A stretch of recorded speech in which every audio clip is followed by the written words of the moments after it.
look lovely. Perfect. I'm nervous. Ah! Make fun of me too much for my cheesiness, okay? I'm gonna be like a different person a little bit. Not like a different person. We'll see. You're like, I'm just gonna be like a better version of myself. You're gonna be like, wow, this chick has her shit together. Who is this? I'm Scarlett Isaiah, and this is Michael Kelly Terrell, our guest today. Hola, hola. And I thought it was appropriate to have you as the first guest, just because, well, many reasons. But first of all, we're friends, and I love having you as a friend, and I know that I'm already nervous, so it's nice to have somebody that, like, I can actually talk to, and make mistakes if I need to, so. Likewise. Well, thank you so much for saying yes, because I, like, respect your opinion so much. And, so first of all, you're not from here, right? Born and raised. De aquí como el Coquí, pa' que sepa. But your accent. I was homeschooled. English was my first language. And obviously I know that, like, I'm teasing you. Yes.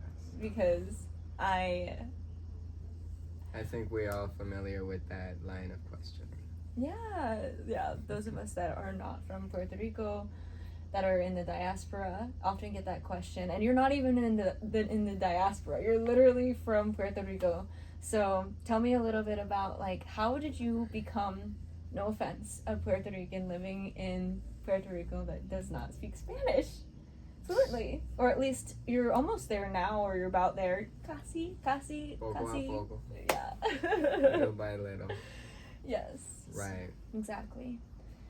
And I appreciate you saying that, because I know that, like, some of our listeners, we might, like, be saying some of the phrases they might not know. I mean, obviously, if somebody's watching the show and, like, they are from Puerto Rico, like, they know. But maybe some of our listeners don't even know what poco a poco means.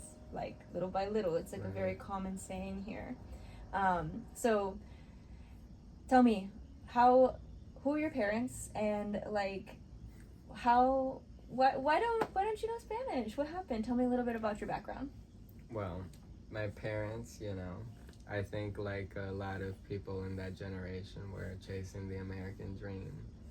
So, for whatever reason, there were a lot of Puerto Ricans that felt as though they needed to escape the motherland and, test their waters out in a different economy. And so my mother was very gung-ho about going to college and leaving. And my father was born in New York, actually.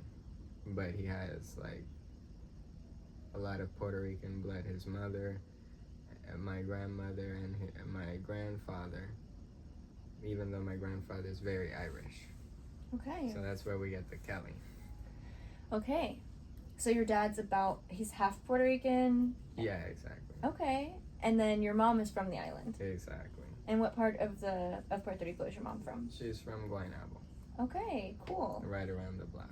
Yeah. And isn't that where you grew up? Yes, that's where I grew up. Okay. Tell me a little bit about growing up in Guaynabo, and we always get this mistake. That's skipping the timeline. It is, because we're going to talk about Naguabo as well. Yes. Because you have a strong connection there, too. Yes, that's more recent. Yeah, so tell me about growing up in Guaynabo. Guaynabo was good. I was basically, because I was homeschooled, I was home most of the time. But my dad was old-fashioned, so he wouldn't really leave me on the computer. We would go to the beach and stuff. It's 10 minutes from the beach, Escambron, Playa Escambron. And I would always make fun of the name because it sounds like a vulgar word, a nasty word, Escambron. But it was beautiful because we were able to actually enjoy the island and its natural resources the way that I think a lot of people don't get to when they're in a rush or doing the conventional school, or 9 to 5. my mother was the breadwinner at that time, so my father also had the privilege, you know, of being the house husband. But I think that definitely helped. Oh, sorry.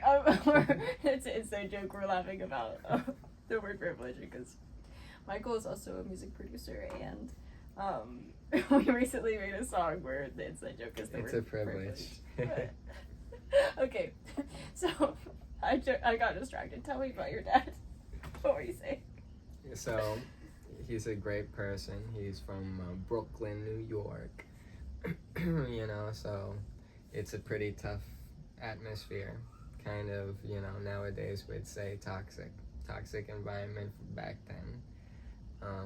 And so he's definitely very realistic approach. He's helped me a lot because he's always been an outsider. Even over there, he was born and raised there, but because of the Puerto Rican background, he wasn't really accepted in any of the niche groups, you know, that happen to be based on their ethnicity. So he wasn't really fitting in with any of these based groups, which why would you want to? But at the same time, their form of bullying was a lot more hands-on, you know, so it was a physical hazard. You'd have to navigate the streets of Brooklyn and New York back in the day. So I definitely understand his seriousness. But he's definitely helped me figure out that ethnicity doesn't really have much to do with it.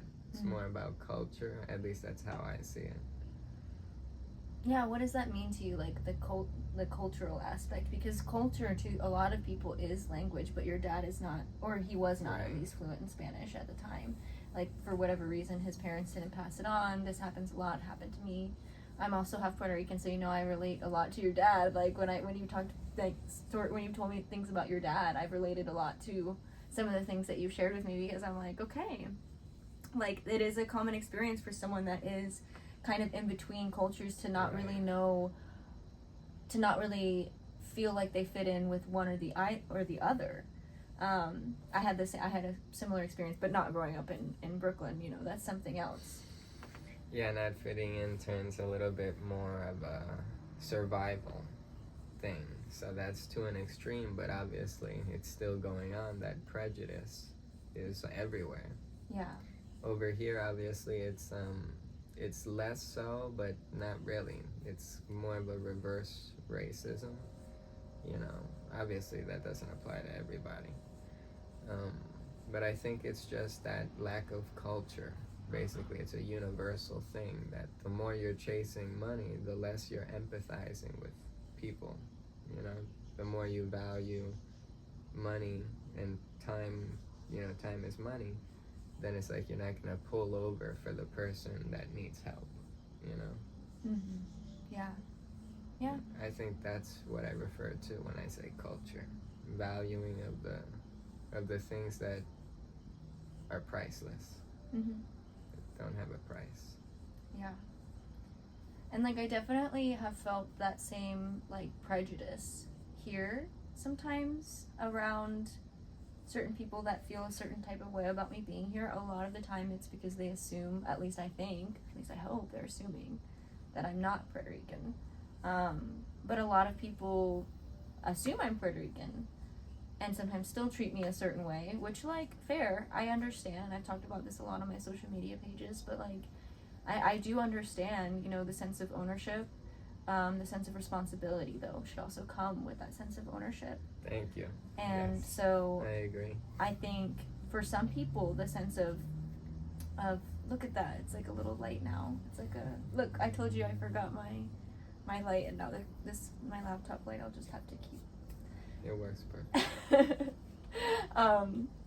But I also know that for me, I'll never experience like the level of racism. Like I've never experienced racism, right? Like the way that like a black person experienced racism, or like an Afro-Puerto Rican experiences racism maybe here, or maybe when they go to the States, or whatever. I understand that I have a privilege, just like being a lighter skinned person, being a more like white featured person. But that being said, that doesn't mean I've lived an easy life. And obviously for your dad, like, that's not true either. Especially growing up in Brooklyn, like, the things that you've told me, and even now the things that you're describing, like, it sounds, yeah, that's hard. And I think, like, sometimes what we end up missing in the picture of talking about the struggles of Puerto Ricans around the world is that it is Puerto Ricans around the world. The reason why we don't have all of Puerto Ricans living in Puerto Rico is because of the systems in place that have slowly pushed our people out generation by generation. And so, like, when we end up at war with each other, it breaks my heart, because we really should be coming together. We really should feel that unified sense of responsibility for how we can care and take care of Puerto Rico. Like, me personally, though, I also understand that since I moved here, people aren't going to connect with me as much unless I fit into the culture. So that's something that I'm adapting to personally. Right. I see that part, prejudice in general, right, as just ignorance because we shouldn't identify with our struggles either, you know, that we should be aware of it and, like you said, help us, you know, unite and join forces, like, or empathetic at the very least, to be empathetic to each other. But I feel like that ignorance is the plague that makes people forget. What do you think the ignorance is? Well, they're identifying with that struggle, and when they assume... When you say they, do you mean like all Puerto Ricans, or what do you mean? Well, I mean the people who display prejudice, right, or racism. Like anyone, Puerto Rican or not, or what are you saying? Right, well, there are a lot in Puerto Rico as well that display the reverse racism. But I mean, I wouldn't say everybody, because I think it is a universal thing, not just specific to Puerto Rico. I think that's everywhere, that there are people that are extremists, you know. And we've talked about this a little bit too, because I think everyone's entitled to their own opinion. I personally do not like the term reverse racism, just because I don't feel like... Well, yeah, it's just racism. Well, I think prejudice was, for me, more in alignment with how I feel it is, because I do think that, like, for example, like, if I, in the States, because that's where I grew up, that's the best way that I have an example. Like, if I go into a space with all Black Americans, like, and maybe they don't want me there, maybe I feel a little bit ostracized, but at the same time, maybe I also put myself in a space where I don't belong. And it's not because I shouldn't belong, it's just that I just don't. You know, I haven't had the same experiences, I haven't had the same struggles, I haven't had the same systematic struggles, you know? Right. So literally, like, being, like, afraid of my life when I see a police officer, you know? And not to say that I don't feel that anxiety, sometimes I still do, but it's a different, you know, like... I completely understand. It's a different thing. And this is where I feel as though, as a people, generally speaking, no matter who you are, where you're from, what your ethnicity is, the culture shouldn't be our struggles. That is what ties us and unites us together. But our culture is our passions, what drive us, the things that keep us alive.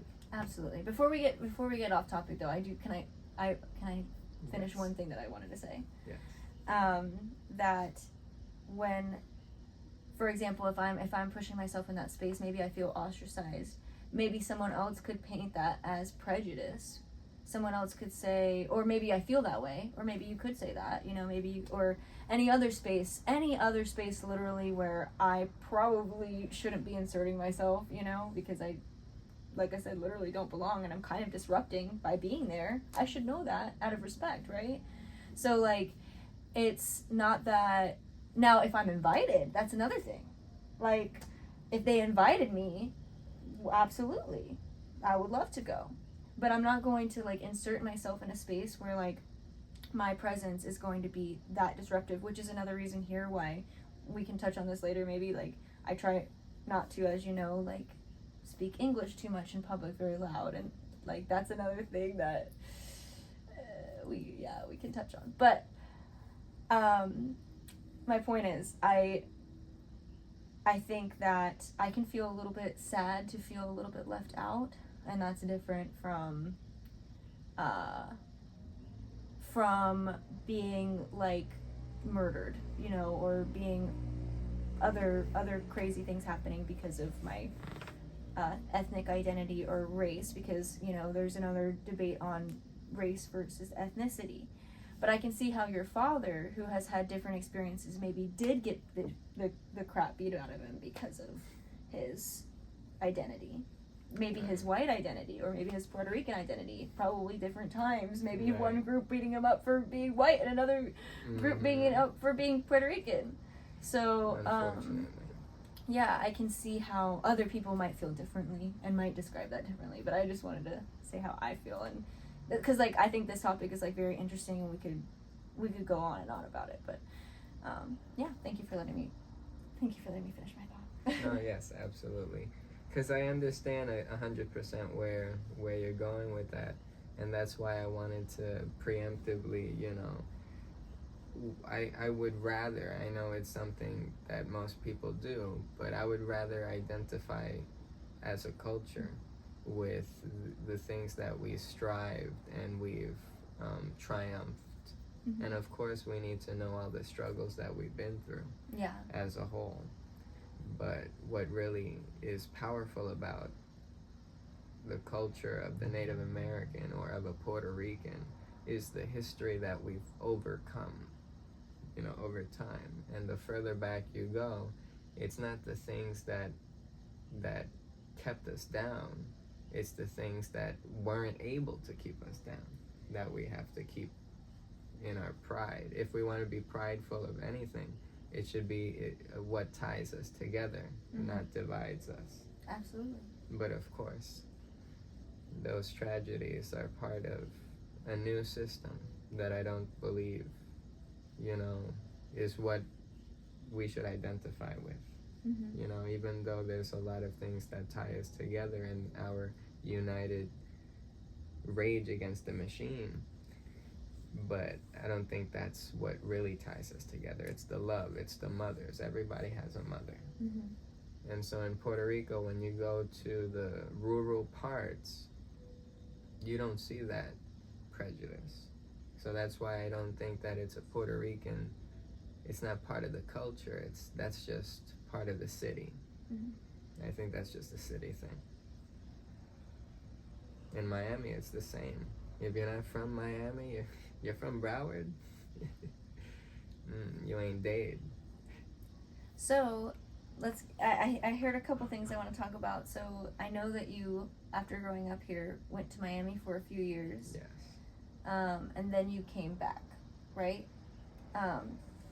So, growing up here, you were like, were you a bad kid? Is that why you didn't go to public school? Because you went to, you homeschooled, right? I was a rambunctious child. Probably, you know, back in the day, they would categorize it as ADHD, now neurodivergent, so I don't know. But long story short, I was pretty hyperactive, and I would put my all into everything that I did. So if everybody was joking around, I would be the biggest jokester. If they're, you know, messing around, not paying attention in class, you know, the 1 or 2 years that I actually tried to go to school, my parents really wanted me to go. It was not a pleasant experience. Yeah. You know, but when everybody was studying, then I was the most studious. You know, so I was just going with the flow. And the resources in Puerto Rico aren't the best, of course. So the teachers were new and they didn't really know how to deal with what they would call special needs. So they wanted to put me in the special needs class, and my father knew that I wasn't really special needs in that sense. That if they were just more strict or more lenient or have more patience, but they didn't have enough time and resources for each individual student. And that's not a culture thing, that's an economic thing. So unfortunately, or fortunate for me, I was pulled out, and my father was able to give me that focus and attention that I needed. And he put me in martial arts at 6 years old. So that was a big discipline thing. Boot camp. I was really lucky. My coach was a Navy SEAL instructor. Oh. Yeah. So it was a lifestyle thing. It wasn't a sports. He's like, this is how you do it in sports, but in real life, you're gonna have to do it like this. Otherwise, you break your wrist. So I'm still fascinated, like, all of this stuff was in English, all of it, right? Or no, you would go to the dojo and it would be in Spanish, or like... It was half Spanish, half Japanese. Yeah. Mostly Japanese. Yeah. So, hey, you know, hajime, mate, That's cool. That's cool. ogoshi, guruma. So, like, I also heard you say another thing earlier I want to touch on, actually. So, when you said Puerto Ricans or Native Americans, I've heard you talk about this before. And I've heard you talk about them as they are one and the same. And you and I know, like, Boricua, obviously what that means. But, like, let's talk about it. Like, this podcast is called La New Boricua, and I'm referring to myself when I talk about that. And you're El Boricua. So why don't you talk a little bit, if you want to, explain a little bit how you think about that. Wow, Boricua. Yes, so since I was young, I was not accepted as a Boricua. And I was always told that a Boricua was somebody who was born on the island. So even though I was not accepted as a Boricua, I knew that I was born on the island. And you were not accepted as a Boricua because of not speaking way. Spanish. And it was because of the accent, exactly. Yeah. Even though I spoke Spanish, like a third grader is going to speak third grade Spanish, you know. So there was no excuse, even that early. It was always within the classrooms, within our own children, right? So it's something that's, for some reason, embedded early on. So I'm hoping, right, like I'm trying not to see it as a part of the culture, but it's something that's deep rooted. I don't know where it's coming from. I can't speak on that. Yeah. But unfortunately, they had this idea that was a point. That was something to bully people with. And you're like, well, I am born on the island, so now what? So now what? And it's like, but so that's where they would short circuit. And you were raised here, because a lot of people next will be like, well, you weren't raised here. Right. And it's like, well, I was raised here. Exactly. You have such a unique experience. That's like a huge reason why I wanted to have you like speak, because like I feel like there are a lot of people who would be like shocked, just like me. Like I was like, how do you? I know I said this before, and I'm not really. I swear I'm not trying to like embarrass you when I say this, but I'm like, that is like wild to me. I've said this to you like when we've been talking before. I'm not surprised. Like, yeah. By that reaction. Like, and I that's why I appreciate your perspective so much, because like it showed me too that same thing that you were just talking about, which is like, sure, you can be born and raised in Puerto Rico and that makes you Boricua, but that's not the only thing that makes you Boricua. Exactly. Even by the standard, I guess, of what other people are holding you to here, that say, well, you know, because they still don't act like you're Boricua, even though you literally are born and raised here. Right. But it is the cultural thing, I think. But I think people forget that like culture isn't just language. You know, like language is a huge part of it. It absolutely is a huge, like, crucial dynamic part of it. And I think that's why, like, I know you and I are both, and you're way more Right. ahead of me. Like, you and I are both working very hard on our Spanish skills. Unfortunately, like, nothing against our parents, but they didn't share that, you know, with us, maybe because they were busy. I know it's not, from what you told me, it sounds like your parents were very busy. Yeah. Like a lot of people here that struggle economically, right? And so, like, same thing with my parents. Like, I didn't grow up with my dad really. Like, my dad was in and out as a kid, and he's my Puerto Rican parent, and my mom doesn't know Spanish. She knows a little bit, and it's really sweet. My mommy, my white mommy, trying to teach me Spanish, you know, as a kid. But, you know, and a lot of the phrases I knew as a kid were when my dad, you know, there was something wrong. It's like, it's done. Oh, I right. told you about, like, yeah. That's the kind of Spanish, Ya like, está bien con la I payasería. remembered. But, like, Ya está bueno con la payasería. because, like, you're no matter what, I think a lot of no sabo kids will relate to that. When your parents are mad, they're gonna pull out that Spanish. Even if they didn't teach you Spanish, they're gonna pull out that Spanish when they're mad. Muñeca. But I think that's funny. So also another thing, no sabo, by the way, just for anyone listening to this podcast that doesn't know what it means, it is referring to someone that comes from a Latino parent that does not speak Spanish for whatever reason. And we can go into, like, why that is, but it's about saber, and it being a irregular verb that you conjugate in Spanish, so you would know how to conjugate it correctly if you knew Spanish, right? So that's where that comes from. No sabe. Exactly. No sabo. No. You No should sabo. say no sé if you don't understand. No sé. sepa. You would know to conjugate it correctly. Is the point of it of that saying. But I know we're, like, kind of already running out of time.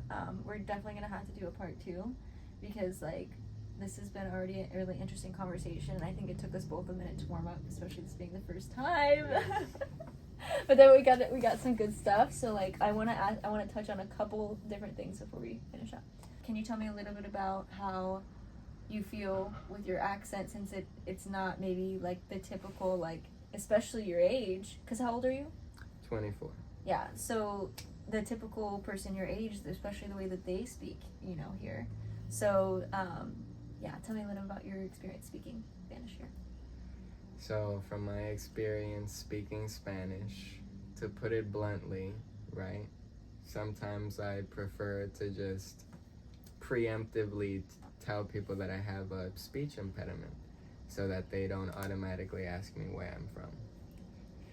Because then it takes, you know, like 10 minutes of explaining how I'm from here, and yes, I was also born here, and yes, I was raised here, and yes, I did leave and come back, right? So instead I'm just like, oh, yeah, I speak Spanish, I just play aloof. So yeah, and English. And why do you do that?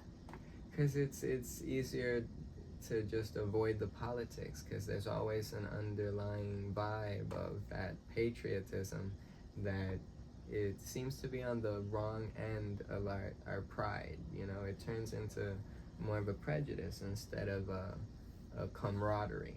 Mm-hmm. Instead of searching out to see, are you from here, as in, do you share the same values, or is it a blood thing? You know, because we can share the same values and we love our island, but just that's why it's not about blood. Yeah. To be a Boricua is to be somebody who worships, you know, symbolically the land of Boricua, Borinquen, you know, and really there were... And it is, to me, you come from Taino people, like some of your ancestors are Taino. That's how I feel. Like, as an ethnicity, yeah.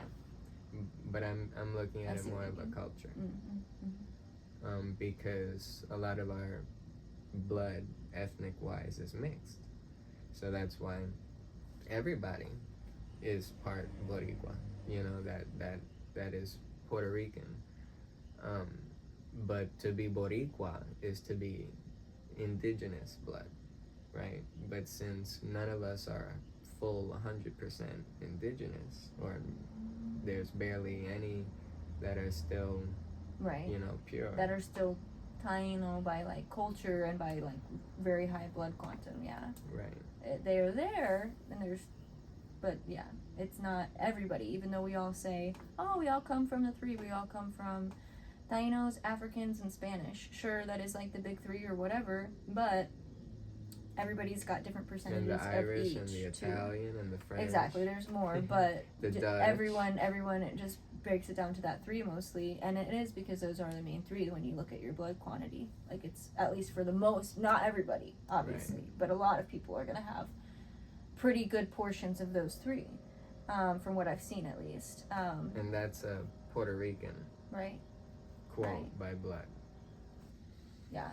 And to me, even if you have 1 or 2%, I don't know, because I don't know how percentages work throughout time, but like, even if you just have a small percent of Taino ancestry, or Boricua, in my opinion. But Well, that's what I'm implying, that most Puerto Ricans by blood aren't necessarily Boricua. And so it's a big part of our culture that we take pride in. What do you mean? But you don't mean they're not necessarily Boricua in their culture. Is that what you mean? Exactly, because Okay. Boricua is an ethnicity. It's like, are you 100%? Nobody's 100% Boricua unless... Okay, so you're saying no one's 100% Taino, is what you're saying, essentially. Right. Taino is not what they call. Taino means man of peace. There's different takes on this. I don't want to get into it Right. here because there's actually like different historical documents that like say different things about that. So because I know a lot of people, it's been popular lately for people to say, oh, they didn't call themselves Taino, but that there are differing references on that. So you can't really say that they didn't because we don't know for sure from the research that I've done. Okay. There is like differentiating documents. So I'm just trying to simplify the terms so we can have a conversation. Like the Taino people, for the sake of the conversation, there is no one that is like 100%. But to me, like if you have Taino ancestry, which all essentially, I'm sure there might be 1 or 2 that don't, but all Puerto Ricans, modern Puerto Ricans, do have some. But you're saying that there's also culture Taino. But when you say culture Taino, you're not talking about like modern Taino culture. You're talking about a spirit of being Boricua, right? Is that what you're saying? Yeah, the spirit of, I feel like that applies to any culture, is the information, the language, the arts and practices, the spirit of the ancients, you know. Okay. And so those practices aren't necessarily being conveyed to the next generation, that's how I see culture, is more of a philosophy that you have as a people. And so like not necessarily like passing on like the Taino like dances and clothes and other like literal like physical traditions or like verbal traditions, like more literal traditions that people think of. You're more so talking about the values of those peoples, the ancient peoples. Oh man, I was just making a video the other day where I was talking about something similar, where I was like, we all have ancestors. Actually, I think I posted today. We all have ancestors of this earth that at one point lived in tune with the earth, that loved the earth, at one point all of our ancestors were indigenous. Right. So like, I should have started out with that the Boricua culture is inherently spiritual. Yeah. So nowadays it would be referred to as supernatural. So that's why I try to, kind of tippy-toe around that magic, but it is the island of enchantment, right? So the true culture of the Boricua is spiritual in nature. It's unquantifiable. Right. So that's where we get into the spiritual wow. And I think that's too why a lot of us talk about being visited by our ancestors in our dreams, and even if you're like, I don't there's no way I remember a Taino abuela or anything. I didn't have one. But there's the timer. we're gonna have to finish this on another episode. Thank you so much, Michael. It's been a fabulous episode having you on. What's your social media? What's your... You could find me on You could find me on Instagram at _MCMK _ or just Michael Kelly on Facebook. Okay. Michael is a tour guide and a fabulous one, and also